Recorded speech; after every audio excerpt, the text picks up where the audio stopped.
No, please, please, don't do that. The whole thing will go...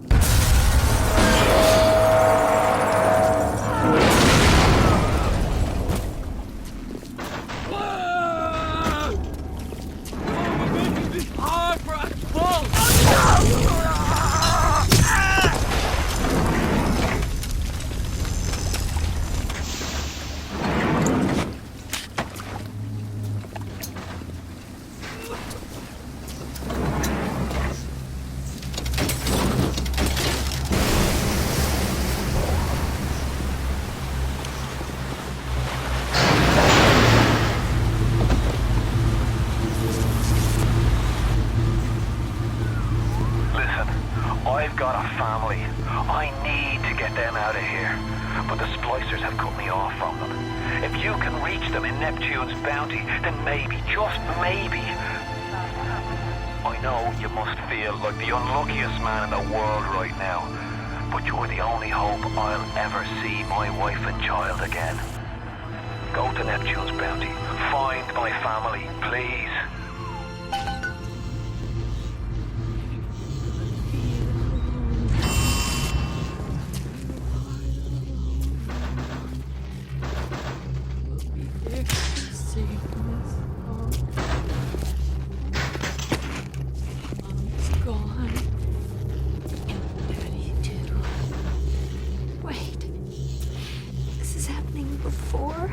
None. Why aren't you here? Why is it today and not then when you were warm and sweet? Why can't Mommy hold you to her breast and feel your teeth? Oh, no. No, no, no, no.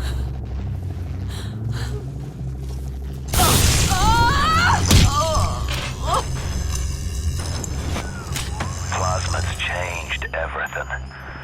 They destroyed our bodies, our minds. We couldn't handle it. Best friends butchering one another. Babies strangled in cribs. The whole city went to hell.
Another New Year's, another night alone.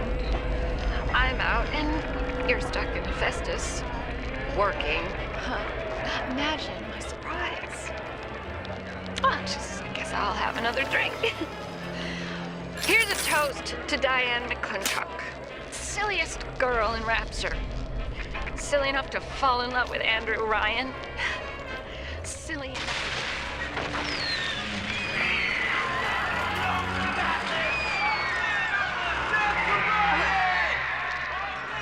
What happened? I'm bleeding. Oh God. What's happening?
If you spot a splicer in the water, hit him with the electrobolt.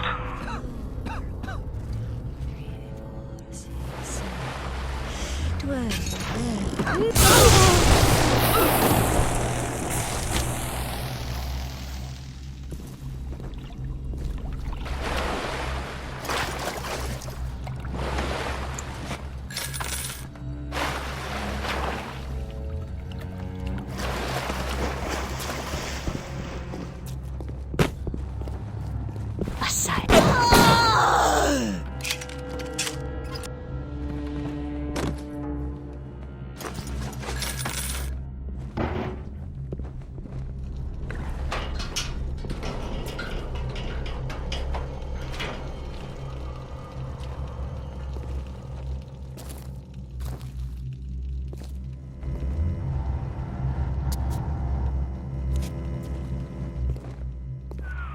Careful now.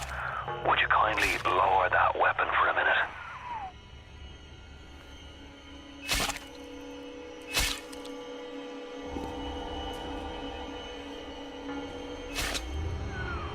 You think that's a child down there? Don't be fooled. She's a little sister now. Somebody went and turned a sweet baby girl into a monster. Whatever you thought about right and wrong on the surface, well, that don't count for much down in Rapture. Those little sisters, they carry Adam, the genetic material that keeps the wheels of Rapture turning. Everybody wants it, everybody needs it.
Hey, I'm Jeff Keighley here in Boston to go behind the scenes to hear some untold stories about the making of BioShock with Ken Levine and Sean Robertson.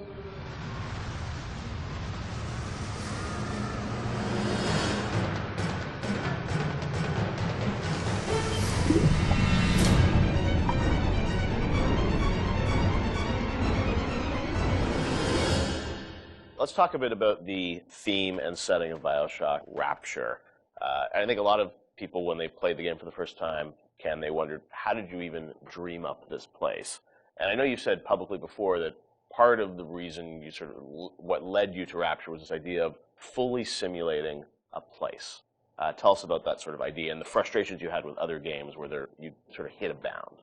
I think our philosophy was always to do what we were doing 100% rather than try to do something bigger and do it 50% or 40%. So one of the ideas of, and this sort of came from System Shock 2 as well, where you focus on an area that you can really bring to life and you kind of eliminate the questions of, well, why can't I go over the bridge to New Jersey? So we were able to really make a place, I think, that felt believable and real, even though in actuality it was really quite limited. But we just sort of dressed it with all these buildings outside that were all, were all basically glorified fakes. We let the story drive what we needed to show rather than some kind of like predetermined map which we set down, which is a little different than like System Shock 2, where we actually mapped a spaceship out deck by deck. Yeah. Because I don't know what the philosophy felt a little different there, because you want to feel like a real spaceship that was sort of stacked on top of each other.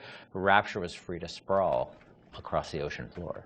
Although you guys originally, Sean, were talking about doing this game on a sort of spaceship again, right? Yeah, when we first started talking about what the spiritual successor to System Shock 2 was going to be, spaceship came up, but again, we wanted a limited environment, and we didn't necessarily want to do spaceship again. And our first actual exploration of this space was underwater, but ultimately ended up looking like a spaceship. It just happened to have a couple of seaweed fronds outside. And that started to push us towards what artistic statement that we wanted to make this look different, and what rules we were going to set for the world. How at every turn we were going to try to remind the player that they were in fact underwater and that this wasn't a spaceship. And how, like, underwater, we obviously know you did underwater, then sitting in the sky, like where did you come with the idea of like doing this underwater? I think there was probably a conversation. It's like, well, what kind of places could be cut off from other places? Yeah. Like, well, spaceship,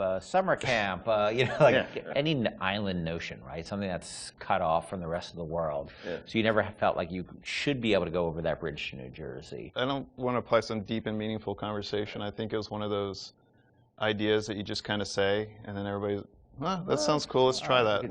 Let's go for it. And I think it lended itself to having very nice views out the window without having to build an insane amount of unique assets. Right. By today's standards, we still were a small team back then. And there's an expectation that because you're underwater, the view distances are going to be short, so you can really kind of fade out into the fog at a short distance and not have the expectation that, why can't I see forever? So there's a lot of limitations in a good way that we put on ourselves by being underwater, as opposed to, like, if you're on a cruise ship, then you'd expect to see across the water, and we'd have to deal with that. Same thing with an island. Or a city in the sky. Yeah, exactly. Which was a lot more complicated, yeah. So you came up with the idea of, let's do this underwater, let's do this sort of isolated place. Then you had to answer the question of, why would someone build this? Is that sort of how it worked, sort of order of operations? You then had to come up with a story to explain?